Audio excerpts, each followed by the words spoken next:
সুপ্রিয় দর্শক শ্রোতা, WHR টিভি থেকে আপনাদেরকে স্বাগত জানাচ্ছি। আমি শেখ ওয়াহিদুজ্জামান আল ওয়াহিদ। আপনারা দেখছেন আমাদের অত্যন্ত গুরুত্বপূর্ণ একটি কন্টেন্ট, মানব পাচার বিষয়ক তথ্য এবং আলোচনা।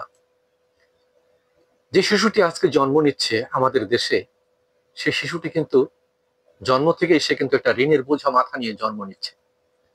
এই ঋণের বোঝা মাথায় নিয়ে জন্ম নেওয়া শিশুটি সে কিন্তু নিজে কিন্তু এর জন্য দায়ী না। আমাদের রাষ্ট্র ব্যবস্থা, আমাদের সরকার ব্যবস্থা, আমাদের উন্নয়নের জন্য যে বিদেশি ঋণ আমরা নিয়ে থাকি, সেই ঋণের বোঝা কিন্তু প্রতিটি নাগরিক বহন করছে। তাহলে প্রশ্ন আসে, আপনি যখন একজন নিষ্পাপ শিশুকে জন্মের আগে থেকে তার কাঁধে দায় চাপিয়ে দিচ্ছেন, এই রাষ্ট্রের যে ঋণ, সেই ঋণের বোঝা চাপিয়ে দিচ্ছেন, তাহলে কেন তার দায় দায়িত্ব আপনারা নেবেন না? কেন তাকে এই দেশের একজন নাগরিক হিসাবে নিরাপদে জীবন যাপন করার, তার কর্মসংস্থান করে তার বেঁচে থাকার অধিকার নিশ্চিত করবেন না? কেন তার স্বাস্থ্য অধিকার, তার শিক্ষার অধিকার, তার যে মৌলিক অধিকারগুলো, সেগুলো রাষ্ট্র কেন নিশ্চিত করবে না? রাষ্ট্র তো তার কাঁধে ঋণের বোঝা চাপিয়ে দিয়েছে। আপনি তাকে তার জন্মের আগে থেকেই তাকে বিক্রি করে ফেলেছেন, তার কাঁধেই আপনি ঋণের বোঝা চাপিয়ে দিয়েছেন, আর রাষ্ট্র চাপিয়ে দিয়েছে।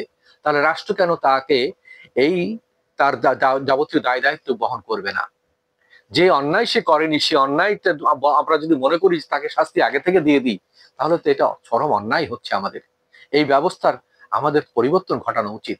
যারা রাষ্ট্রের অভিভাবক, যারা রাষ্ট্র নিয়ে ভাবেন, যারা রাজনীতি করেন, যারা এটার জন্য পরিচালনার জন্য দায় দায়িত্ব গ্রহণ করেন, তাদেরকে আমাদেরকে জানতে ইচ্ছা করে তারা কি আসলে কি যোগ্য, নাকি তারা এটাকে তারা তুচ্ছ তাচ্ছিল্যের দৃষ্টিতে দেখেন, নাকি এটা তাদের কখনো হৃদয়কে তাদের স্পর্শ করে না যে যে মানুষটি আজকে পাচারের শিকার হচ্ছে, যে শিশুটি পাচারের শিকার হচ্ছে, সেই মানুষটি যদি আমার আপনজন কেউ হতো, আমি কি সেটা মেনে নিতে পারতাম?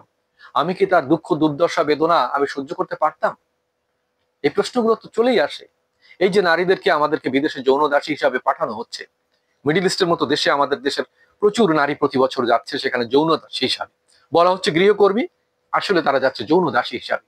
অমানবিক নির্যাতন ভোগ করতে তারা যাচ্ছে সেখানে। এবং এর পাশাপাশি আমরা দেখি আমাদের দেশে যেসব মানুষকে, যারা উন্নত জীবনের আশায় বিদেশে পাড়ি জমান, সেখানে তাদেরকে সেই জায়গায় যেতে গিয়ে কত দুর্ভোগ, কত দেশ ঘুরে, কত পথ ঘুরে তাদেরকে সেখানে যেতে হয়, এবং সেখানে এক পর্যায়ে যে তারা নানা জায়গায় নির্যাতনের শিকার হয়, তারপরে অপহরণের শিকার হয়, মুক্তিপণ দিতে হয়।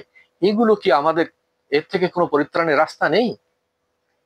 আমাদের শিক্ষা ব্যবস্থায় আপনি পাঠ্যসূচিতে কোনো একটা জায়গায় ক্লাস 1 থেকে 10 পর্যন্ত মানব পাচারের বিরুদ্ধে কোনো একটা আর্টিকেল বা কোনো একটা প্রবন্ধ বা কোনো একটা লেখাকে আপনারা সংযুক্ত করেছেন? করেননি। মানুষকে সচেতন করেছেন? করেননি। তাহলে কি শিক্ষা ব্যবস্থা আমাদের? কি আমাদেরকে শেখানো হচ্ছে? কি আমাদেরকে উন্নয়নের জন্য আমাদের নেওয়া হচ্ছে? সেই মান্ধাতা আমলের যে পুরনো আমরা একটা গল্প পড়েছিলাম, সেই গল্পটা এখনো আছে, সেই কবিতাটা এখনই আছে। সেটা থেকে আমাদের শিক্ষণীয় যেটুকু সেটুকু আমরা শিখেছি। নতুন যে সমস্যাগুলো এখন যুগের সাথে যে সমস্যাগুলো আবির্ভূত হচ্ছে, এই সমস্যার সংশ্লিষ্ট যে সমস্যাদি, এটা নিয়ে কোনো লেখা, কোনো প্রবন্ধ, কোনো সচেতনতামূলক যে আর্টিকেল গুলো, এগুলো কি আমাদের ছাপানো হচ্ছে? আমাদের শিক্ষাক্রমের অন্তর্ভুক্ত করা হচ্ছে? হচ্ছে না। তাহলে এখানে এই বিষয়গুলো ভাববে কে? রাষ্ট্র কেন এই ব্যাপারে উদাসীন? যারা এইটা নিয়ে বা পরিকল্পনার দায়িত্ব নিয়েছেন, ব্যবস্থাপনার দায়িত্ব নিচ্ছেন, শিক্ষার নীতি প্রণয়ন করছেন, তারা কেন এই বাস্তবতাকে উপলব্ধি করছেন না? আমাদের অসচেতনতার জন্য আমাদের দেখেন অনেক সমস্যা, রাষ্ট্রের অনেক সমস্যা।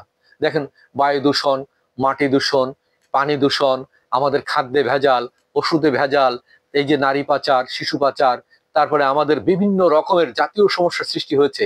সেগুলো নিয়ে কেন আমাদের এই যে পরিবেশ বিষয়ক যে মন্ত্রণালয় আছে, তারা, শিক্ষা মন্ত্রণালয় এবং আমাদের যে জ্ঞান বিজ্ঞানের যে বিষয়গুলো আছে, সেখানে কেন তাদেরকে সচেতন করা হচ্ছে না? এবং সেটাকে রোধ করার জন্য সম্মিলিতভাবে প্রচেষ্টা গ্রহণ করা হচ্ছে না কেন? আমাদের যে মন্ত্রণালয়গুলো আছে, আমাদের যে কর্তৃপক্ষগুলো আছে, তারা কেন এখানে সম্মিলিতভাবে অবদান রাখতে পারছে না? কেন যুগের পর যুগ ধরে আমরা তাদেরকে সুযোগ করে দিচ্ছি, যারা এই অপকর্মগুলো করে আমাদের জাতিকে দুর্দশাগ্রস্ত করেছে, আমাদের সুনামকে ভুলুণ্ঠিত করেছে। বিদেশের মাটিতে বাঙালি বললে আতঙ্ক, মানুষ ঘৃণায় মুখ ফিরিয়ে নেয়। বাঙালি এবং মুসলমান, বাংলাদেশি মুসলমান, এই দুটি কথা, আমি একসময় বিদেশে ছিলাম, ম্যারিড অফিসার ছিলাম, আমি সেখানে গিয়ে দেখেছি যখনই বাঙালি বলে পরিচয় দিয়েছি, তার আগ পর্যন্ত যে যতখানি সম্মান পেয়েছি, মর্যাদা পেয়েছি, যখনই তারা শুনেছে আমার দেশ বাংলাদেশ, আমি মুসলিম, তখনই তারা মুখ ফিরিয়ে নিয়েছে এবং অনাগ্রহ দেখিয়েছে।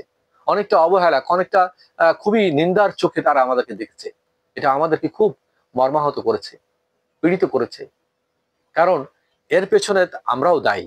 আমাদের মধ্যে থেকে অনেক বাঙালিরা বিদেশে গিয়ে সে অপকর্ম করেছে, চুরি করেছে, অন্যায় করেছে, এমনকি তারা কি বলা যায়, অদক্ষ অযোগ্য কারিগর হিসেবে গিয়ে সেখানে অনেক দুর্ঘটনা ঘটিয়েছে। হ্যাঁ, তো এটার জন্য তো আমরাও দায়ী। কিন্তু তার চেয়ে বড় দায়ী আমাদের নীতি নির্ধারক যারা, আমাদের রাষ্ট্রের অভিভাবক যারা, যারা আমাদেরকে এখান থেকে পাচার করেন, যারা আমাদেরকে পাঠান, তারা কেন এই দায়িত্ব গ্রহণ করেন না? আমি তো মনে করি তাদেরকে এই জবাবদিহিতার আওতায় আনা উচিত, যে কেন তারা এই অবহেলা করেন, যার ফলে আমাদের এই দেশটি, আমরা কিন্তু যতবারই মানে উঠার চেষ্টা করি, আমরা যে আমাদের দেশকে উন্নত করে নেব, বাঙালিদেরকে যেন মর্যাদার পর জায়গায় যে নিয়ে যাব, সেখানে না ই করে আমাদের পিছিয়ে যায়, এবং কেবলই পিছিয়ে যায়, কেবলই পিছলে যায় আমাদের পা। এটা তো কারো কাম্য নয়।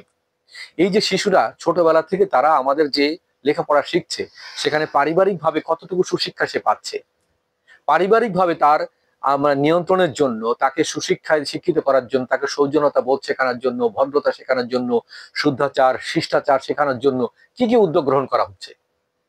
তেমন কি উদ্যোগ গ্রহণ করা হচ্ছে না। যার ফলে কি হচ্ছে, শিশুরা বড় হওয়ার সাথে সাথে তারা কিন্তু বকে যাচ্ছে এবং তাদের কাঁধে দোষ চাপাই দিচ্ছে আমরা।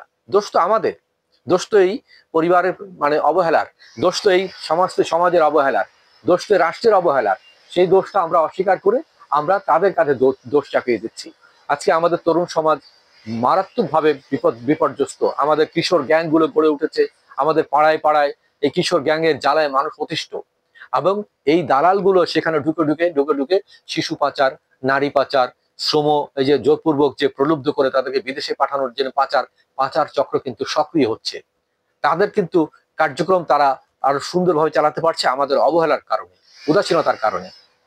আমাদের শ্রম অধিদপ্তর, শিশু অধিদপ্তর, মহিলা অধিদপ্তর, এই যে অধিদপ্তর গুলো আছে, তারা কেন সম্মিলিতভাবে কাজ করছে না? তারা কেন এই ঝরে পড়া শিশুদেরকে কি কারণে ঝরে পড়ছে, তাদের শিক্ষার, তাদের লেখাপড়ার, তাদের দায় দায়িত্ব তারা যথাযথভাবে গ্রহণ করছে না কেন? এবং এই প্রশিক্ষিত জনগোষ্ঠীকে আমরা যদি ছোটবেলা থেকে তাদেরকে কারিগরি প্রশিক্ষণ দিয়ে তাদেরকে লেখাপড়ার পাশাপাশি তাদেরকে সেইভাবে যোগ্য দক্ষ করে তুলে, তাহলে কিন্তু এরা দেশে বিদেশে যে কোনো জায়গায় যাক না কেন, তারা তারা স্বনির্ভর হতে পারে। দেশ ও জাতির জন্য তারা অভিশাপ নয়, তখন তারা কল্যাণ বয়ে আনতে পারে। কারণ এই দুটি হাত দিয়ে আল্লাহ পাক, আমরা পৃথিবীতে যত উন্নত জাতি সৃষ্টি হয়েছে, তারা দুটি হাতে তাদের শ্রম দিয়ে, মেধা দিয়ে, মাথার যে শ্রম, চিন্তা শক্তি এবং দু হাতের শ্রম দিয়ে তারা কিন্তু উন্নতির শিখরে তারা পৌঁছেছে। পৃথিবীর কোনো যন্ত্র কিন্তু মানুষের চিন্তার বাইরে তৈরি হয়নি, আপনি তৈরি হয়নি। এই চিন্তা এবং তার পিছনে শ্রম এবং দুটি হাত তারা কাজে লাগিয়েছে, সবই তো আমাদের আছে। এই বাঙালি, ব্রিলিয়ান্ট বাঙালি, বিদেশে দেখেন কত বড় বড় উচ্চ পদে আছে বাঙালিরা, কত স্বনাম ধন্যবন্য চিকিৎসক, স্থাপত্যবিদ, তারপরে আমাদের কত বড় বড় বিজ্ঞানী গবেষক আছে, কিন্তু বাঙালি। তারা যদি পেরে থাকে, তাহলে আমাদের সন্তানরা কেন পারবে না, আমরা কেন পারবো না? তাদেরকে সেই সুযোগ আমরা দিচ্ছি? আসলে দিচ্ছি না। অনেক দিকে আমরা অবহেলা করছি, যার কারণে আজকে এই যে মানব পাচার বাড়ছে, এই যে শিশু পাচার বাড়ছে, নারী পাচার বাড়ছে, এর জন্য আমরা দায়ী। আমাদের অব্যবস্থাপনা দায়ী, আমাদের উদাসীনতা দায়ী, আমাদের রাষ্ট্রীয় ব্যবস্থা দায়ী, আমাদের সামাজিক ব্যবস্থা দায়ী।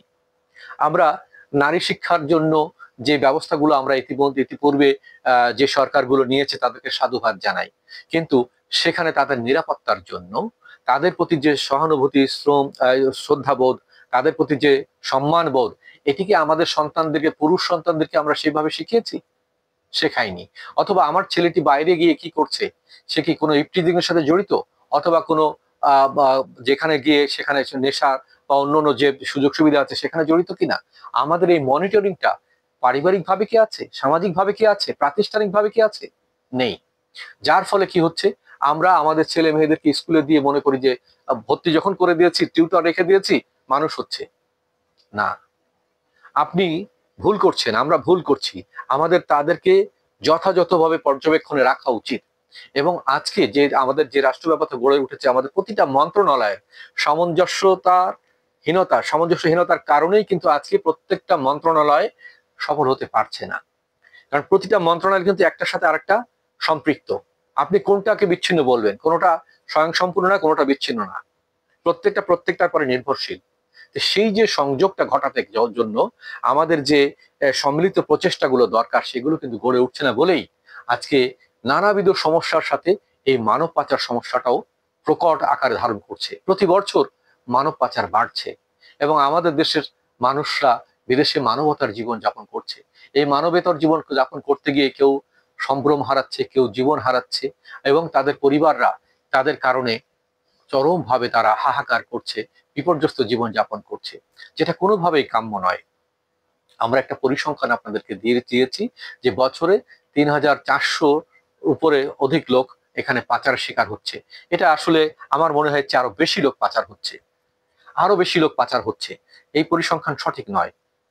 আপনারা একটা জিনিস জানেন, আমাদের দেশ থেকে প্রতি বছর এই দালাল চক্রগুলো তারা আমাদের এই মানুষগুলোকে এইভাবে পাচার করে দিয়ে তারা যে ফায়দা লুটে, সেই ফায়দা কিন্তু আমরা কিন্তু তার প্রতি ফল পাই না। আমরা কিন্তু তার কোনো এমন বিচার দেখি না যেটা দৃষ্টান্তমূলক বিচার। ওই বিচারের অবহেলার কারণেই কিন্তু এরা আইনের ফাঁক ফোকর দিয়ে বেরিয়ে এসে এই একই কাজ করছে বারবার। এটা আমাদের কাম্য নয়। এ বিষয়ে আপনারা আরো সচেতন হবেন এবং আমাদের সাথে সম্পৃক্ত থেকে আপনাদের মতামত জানাবেন। আপনাদের প্রতি সে আহ্বান রাখছি পরবর্তী কন্টেন্ট দেখার জন্য।